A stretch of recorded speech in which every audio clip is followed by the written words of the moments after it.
माह रजब अल मुरज्जब के सदके आप एक दूसरे से मुत्तसिल हो जाएं, वो रंजशें, वो गम, वो कीने, वो सारे खत्म कर दें। माह खुदा की बरकत से आप एक दूसरे से जुड़ जाएं, वो गलतियां, कोताहियां एक दूसरे को माफ कर दें। आप फैमिली में हैं, फैमिली के साथ जुड़ जाएं, चाहे आप इज्तिमाई सूरत में मुआशरे में हैं, लोगों के साथ हैं,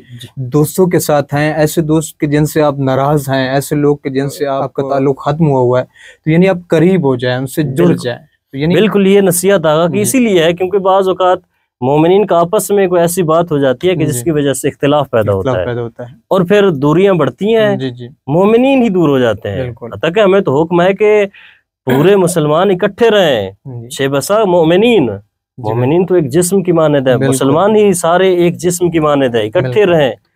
तो यहाँ पे आगा की भी नसीहत इसीलिए है कि और नहीं, और महीने में नहीं तो कम अज कम अल्लाह ने आपको माह रजब नसीब